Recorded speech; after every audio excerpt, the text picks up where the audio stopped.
There's, how many ACOs now? 88? Where's Pritch is gone. Yeah, I thought there were 5. Seriously. We had a discussion on this as a management team last week. You know, I think we're all still waiting and watching to some degree. You know, what does this animal look like? You know, the whole characterization around, you've seen one IDN, you've seen one IDN. There was a quote from Roy Titus, and he was right. Same situation here.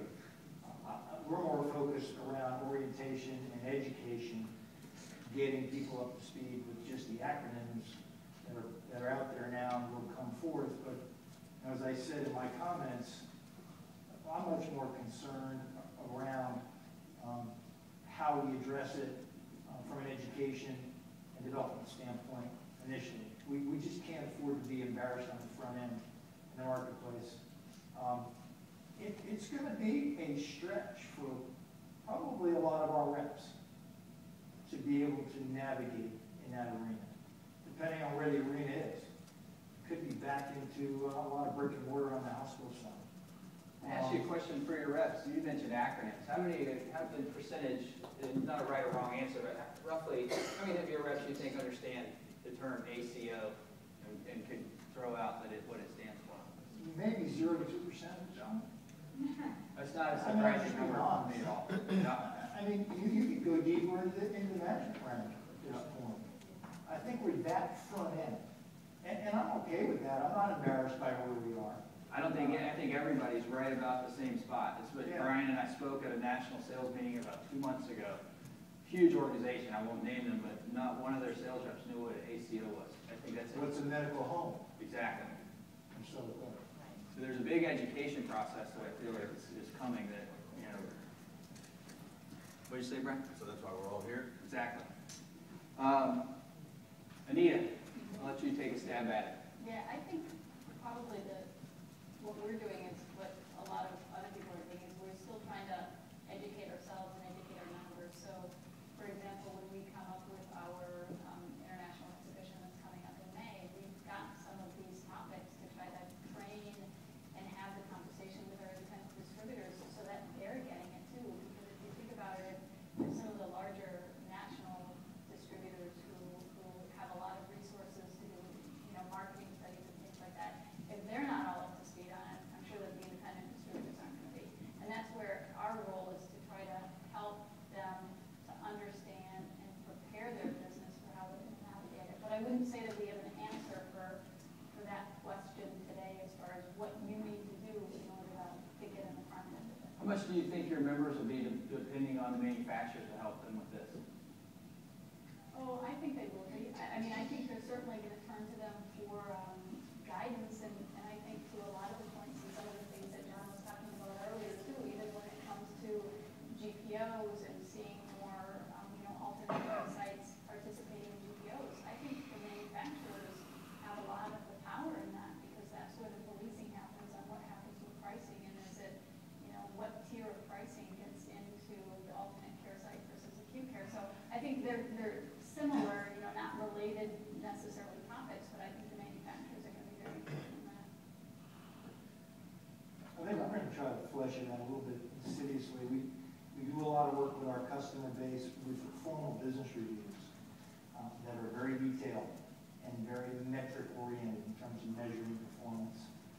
And I think that's going to be a good place for us to start with the assumption that we're going to have C-suite types included in those meetings. In fact, we kind of expect it. If we're going to have a business review, we want a practice manager, administrator, or we want a CFO. We want someone that's C-suite connected that probably is ultimately going to circle back within that greater ACO structure and probably kind of play a little bit off of that early on just to see where we are. Sure.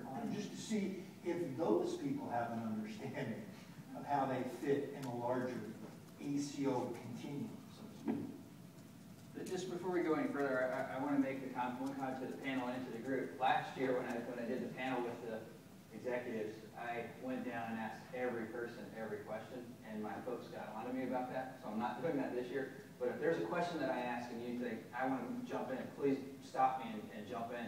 And then to the audience, do you have a question as this is going along? Absolutely jump in, throw a question up to the panel, and we'll go from there. But don't let me sit here and hog the mic, and then again, don't let me move on to a topic if there's something specific that you want to say, point-wise. On the ACO stuff, is there anything that anybody said so far that has surprised anybody in the audience? Everybody kind of in the same place? Since you gave the opportunity, I'll jump in just because I agree with a lot of Steve's comments, is that there isn't a lot known about it. And what I think is unbelievable is that we're already hearing about systems, IDNs spending so much money in formulating these ACOs when they know so little about it. It hasn't been clearly defined yet. Nothing's come out in concrete from HHS that they can say, put their hands on. And I think it's going to change. I think it's going to add some cost to the system. I would add that, I think in John's presentation, there was clearly a couple different things that we're talking about. The IDN, the hospital-owned ACOs, the ACOs that start at the hospital now, and the ACOs that start with key physicians in certain marketplaces. And for us to stay ahead of the curve, we absolutely have to find out what's going on with these key physicians, and it all starts with just having that meaningful discussion with the physician and getting our reps away from just those milk runs that they do. They absolutely have to ramp up the quality of the touch with every customer and be able to have these discussions on what's going on out there. And I've talked to physicians right now. She's a pretty key physician in the marketplace and actually ran the State Medical Association. She is knee-deep in this thing, creating one herself with a local hospital system.